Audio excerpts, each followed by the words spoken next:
भरतपुर का वीरेंद्र सिंह 80 साल का 4 बेटों का पिता था। वह बड़ा ही सज्जन इंसान था। उसके दरवाजे से कभी कोई खाली हाथ नहीं जाता। उसका मानना था कि हमारे कर्म हमेशा हमारे साथ रहते हैं। घर में धन धान या किसी चीज की कमी नहीं थी। उम्र हो गई थी और उसे ये चिंता रहने लगी कि उसकी मृत्यु के बाद उसके बेटे जमीन जायदाद के लिए एक दूसरे से लड़ाई न करें। एक दिन वीरेंद्र सिंह ने अपने बेटों को अपने पास बुलाया। बेटा, अगर कल को मुझे कुछ हो जाए तो तुम चारों आपस में कभी किसी चीज के लिए लड़ाई मत करना और हमेशा मिलकर रहना, क्योंकि एकता में ही सबसे बड़ी ताकत होती है। मैंने तुम चारों के लिए बहुत कुछ रखा है। तुम्हें जीवन भर किसी चीज की कमी नहीं होगी। तुम चारों को सिर्फ मेरी दी हुई सीख और सौगात को संभाल कर रखना होगा। मुझे पूरा यकीन है कि तुम चारों यदि साथ मिलकर कुछ करोगे तो हमेशा सफल रहोगे। पिताजी, ये आप कैसी बात कर रहे हैं? हमें आपका हाथ हमेशा अपने सर पर चाहिए। हम तो आपके बिना कुछ भी सोच नहीं सकते। बेटा, यह नियति है और इसके आगे किसी का वश नहीं होता।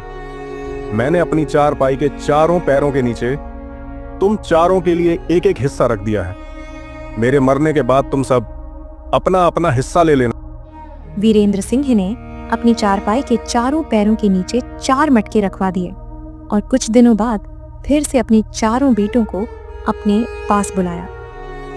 ना बेटा, मुझे लगता है कि अब मेरा समय बहुत निकट आ गया है और मैं नहीं चाहता कि मेरे मरने के बाद तुम सब आपस में किसी भी तरह का कोई लड़ाई झगड़ा करो।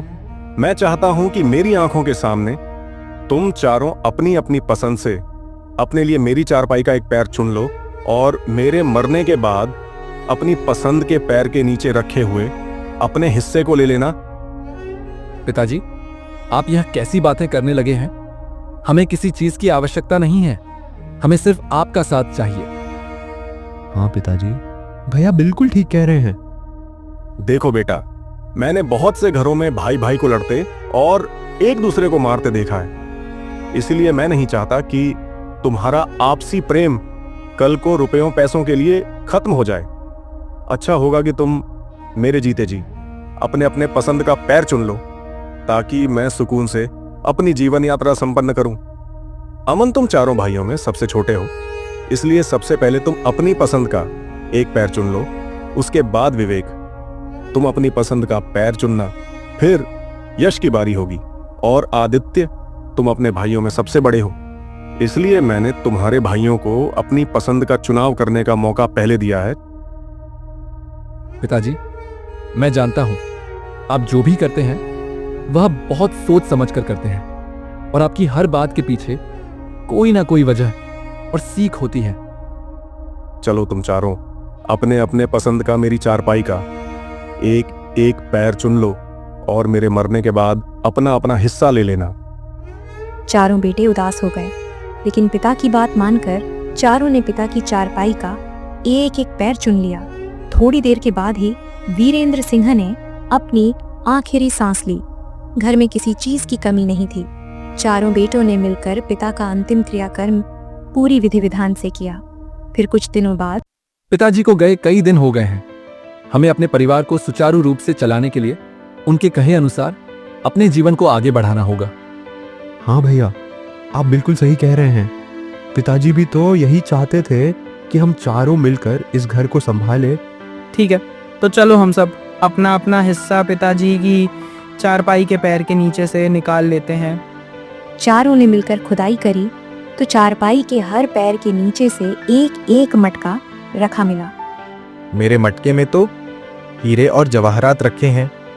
भैया, मेरे मटके में सोने और चांदी के सिक्के हैं। मेरे मटके में मिट्टी है और मेरे मटके में ये हड्डियां हैं। भैया, यह कैसा बंटवारा किया है पिताजी ने? मुझे और विवेक भैया को तो सोने चांदी हीरे जवाहरात दिए हैं। यश भैया और आपको यह मिट्टी और हड्डियां। आप दोनों इन मिट्टी और हड्डियों का क्या करोगे? पिताजी का ये बंटवारा मुझे भी समझ नहीं आ रहा है। उन्होंने ऐसा क्यों किया? समझ तो मुझे भी नहीं आ रहा है। आदित्य भैया, क्या आपको कुछ समझ आया? पिताजी ने हम दोनों के साथ ऐसा क्यों किया? क्या वह हमसे प्रेम नहीं करते थे? नहीं यश, ऐसा बिल्कुल नहीं है। वह हम सबसे बराबर प्रेम करते थे। उनके इस बंटवारे के पीछे कोई ना कोई कारण और सीख छुपी होगी। भैया कोई बात नहीं, आप और आदित्य भैया हम दोनों के हिस्से में आए सोने चांदी के सिक्के और हीरे जवाहरात में से आधे आधे ले लीजिए। हो सकता है पिताजी से हिस्सा बांटने में कोई गलती हो गई हो। धीरे धीरे बंटवारे की बात पूरे गांव में फैल गई। गांव के लोगों को तो पहले से ही वीरेंद्र सिंह के परिवार की एकता को देखकर जलन होती थी। अब तो उन्हें परिवार तोड़ने का एक मौका मिल गया। गांव के भोलाराम आदित्य और यश से मिलते हैं। आदित्य भोलाराम को बंटवारे की बात बताता है। अरे राम राम राम राम, यह तो बहुत गलत किया भाई। वीरेंद्र सिंह से मुझे उससे ऐसी उम्मीद नहीं थी। हम सब तो उसे बड़ा ही समझदार आदमी समझते थे, फिर उसने ऐसा गलत फैसला कैसे ले लिया भैया? अब पता नहीं चाचा जी, ये तो पिताजी ही जानते होंगे। नहीं बेटा, तुम दोनों बहुत भोले हो। तुम्हें पता नहीं, अमन और विवेक है तो तुमसे छोटे लेकिन बड़े ही चालाक हैं। जरूर उन दोनों ने तुम्हारे पिता को तुम दोनों के खिलाफ कुछ समझा दिया होगा। नहीं नहीं भोलराम चाचा, ऐसा नहीं है। वह दोनों हमसे छोटे हैं और हमें बहुत प्यार और इज्जत देते हैं। जी चाचा जी, आदित्य सही कह रहा है। अमन और यश हमें बहुत प्यार और इज्जत देते हैं। देखो बेटा, उम्र और तजुर्बे में मैं जो हूं तुमसे जो है बहुत बड़ा हूं। हाँ, इसीलिए तुम्हें बता रहा हूं, अभी भी वक्त है। तुम्हें कचहरी में जाना चाहिए अपने हिस्से के लिए। ऐसा थोड़ी होता है कि 2 बच्चों को सोना चांदी जेवर रुपया पैसा सब दे दिया है और 2 को जो है मिट्टी और हड्डी है। यह क्या बात होती है भाई? आदित्य और यश भोलाराम की बात का कोई जवाब नहीं देते हैं। ऐसे ही गांव के कई लोग आदित्य और यश को भड़काने की बात करते हैं। दोनों बड़े परेशान होते हैं। वीरेंद्र सिंह का एक खास नौकर हमेशा वीरेंद्र सिंह के साथ बचपन से रहता था। उसने वीरेंद्र सिंह के बेटों से कहा, मैं यह तो नहीं जानता कि तुम्हारे पिता ने यह बंटवारा क्या सोचकर किया है, परंतु इतना जरूर जानता हूँ कि वह कभी किसी के साथ अन्याय नहीं करते। तुम तो उनके अपने बेटे हो। हाँ काका, आप बात तो सही कह रहे हैं। इसीलिए हम भी बहुत परेशान हैं कि पिताजी ने ये अजीब सा बंटवारा क्यों किया।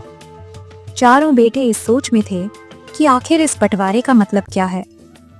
मुझे लगता है कि पिताजी के इस बंटवारे की पहेली को उनके मित्र और हमारे नगर के महाराज विक्रम सिंह हल कर सकते हैं। चारों बेटे पिता के मित्र और अपने नगर के राजा महाराज विक्रम सिंह के पास जाते हैं। महल के बाहर ही उन्हें राजकुमार युवराज मिलते हैं। फिर वे राजकुमार से पूछते हैं, महाराज कहाँ है? महाराज, वे महल में ही हैं, परंतु उनके पास जरा सी भी अक्ल नहीं है। तुम उनके पास क्यों जा रहे हो? भैया, राजकुमार ने महाराज को कम अक्ल क्यों कहा? पता नहीं। चलो अंदर चलते हैं और देखते हैं कि क्या बात है। तभी उन्हें राजकुमारी संजना मिलती है। राजकुमारी जी, महाराज कहाँ हैं? वे अंधे हो चुके हैं, उन्हें कुछ भी दिखाई नहीं देता। आप ये क्या कह रही हैं? जी सच कह रही हूँ। तुम्हें मुझ पर यकीन नहीं है तो महल के अंदर जाओ और खुद देख लो, उन्हें कुछ भी दिखाई नहीं देता। चारों भाइयों को यह सुनकर बड़ा ही अजीब लगा। तभी महारानी सौम्या की नजर चारों भाइयों पर पड़ती है। महल के लोग चारों भाइयों को बहुत अच्छे से पहचानते थे। महारानी चारों को अपने पास बुलाती है। प्रणाम महारानी। कैसे हो तुम सब, और वीरेंद्र सिंह कैसे हैं? महारानी, कुछ दिनों पहले पिताजी का स्वर्गवास हो गया। यह तो बहुत दुख की बात है। हम महाराज से मिलने आए हैं। अगर आपकी आज्ञा हो तो क्या हम उनसे मिल सकते हैं? वह कहाँ है हमारे लिए तो। उनका स्वर्गवास 2 साल पहले ही हो चुका है। तुम दरबार में चले जाओ, महाराज वही होंगे। चारों भाइयों को कोई भी बात समझ नहीं आ रही थी। फिर वह दरबार में पहुंचते हैं और महाराज विक्रम सिंह से सारी बातें बताते हैं।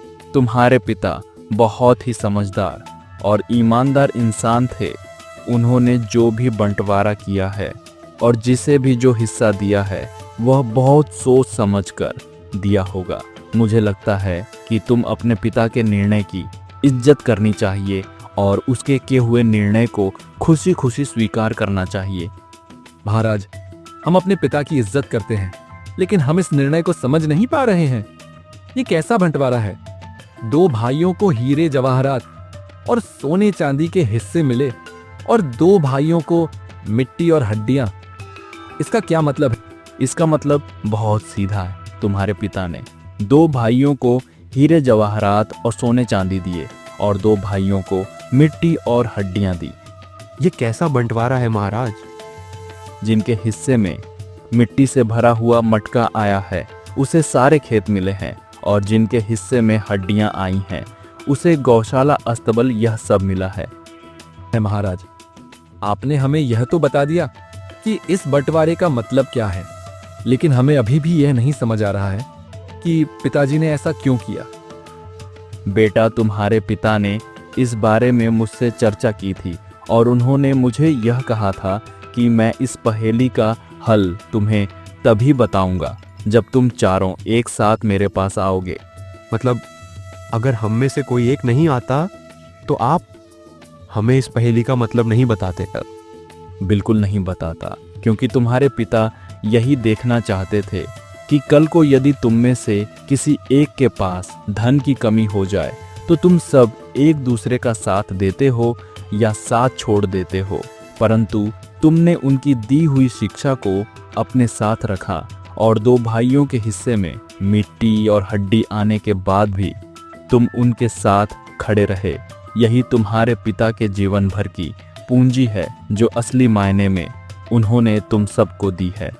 महाराज की बात सुनकर चारों खुश हो जाते हैं और उनसे विदा लेकर वहां से जाने लगते हैं। तभी आदित्य महाराज से कहता है, महाराज, अगर हमारे प्राणों की माफी मिले तो हम आपसे कुछ और भी पूछना चाहते हैं। बोलो, क्या पूछना चाहते हो? महाराज, यहाँ आने से पहले हमें राजकुमार मिले और उन्होंने कहा कि आपके पास अक्ल नहीं है। फिर हमें राजकुमारी मिली और राजकुमारी ने हमसे कहा कि आप आंखों से अंधे हो चुके हैं, आपको कुछ दिखाई नहीं दे रहा है, और अंत में हमें महारानी मिली। और तो इतना कहकर वह चुप हो गया। हाँ, मैं समझ गया। महारानी को लगता है कि मैं हर समय सिर्फ अपने राज्य और प्रजा के बारे में ही सोचता हूँ, इसलिए मैं उनके साथ समय व्यतीत नहीं करता, जिसके कारण वह मुझे मरा हुआ समझती हैं। राजकुमार अब 17 वर्ष के हो चुके हैं और मैं चाहता हूँ कि वह अपनी शिक्षा पूरी करके मेरी दी हुई परीक्षाओं को पास करें और उसके बाद मैं यह उसको सौंप दूं, परंतु उन्हें लगता है कि वह मेरे इकलौते पुत्र हैं। उन्हें किसी भी शिक्षा या परीक्षा की कोई ज़रूरत नहीं है। मुझे ऐसे ही उनका राज्याभिषेक कर देना चाहिए, इसलिए वह मुझे कम अक्ल समझते हैं। और रही राजकुमारी की बात, तो मैं राजकुमारी के लिए एक सुयोग्य वर देख रहा हूँ, परंतु राजकुमारी अपने पसंद के वर से विवाह करना चाहती हैं और उन्हें लगता है कि मुझे उनकी खुशियाँ नहीं दिखती, इसलिए वह मुझे अंधा समझती है। महाराज, हम आपकी और अपने पिता दोनों की बात को पूरी तरह समझ गए। हमारे पिता ने क्यों कहा था कि एकता में बल होता है, और उन्होंने ऐसा बंटवारा क्यों किया था, क्योंकि वह चाहते थे कि हम भाइयों को यह पता हो कि हम एक दूसरे के लिए क्या सोचते हैं। उनके किए हुए बंटवारे से हम सब परेशान थे, परंतु हमारे 2 भाइयों ने पिता के किए हुए बंटवारे के बावजूद भी हमें अपने हिस्से की धन दौलत में से देने की बात कही। इसका मतलब यह है कि हमारे बीच में पैसे की वजह से कभी मनमुटाव नहीं होगा। काश मेरे पुत्र और पुत्री भी तुम्हारी तरह अपने पिता के फैसले को समझ सकते थे। भाई अपने पिता के किए हुए बंटवारे से बहुत खुश थे। पिता के बंटवारा करने के बावजूद भी वो चारों साथ मिलकर रहते थे और एक दूसरे का ध्यान रखते थे।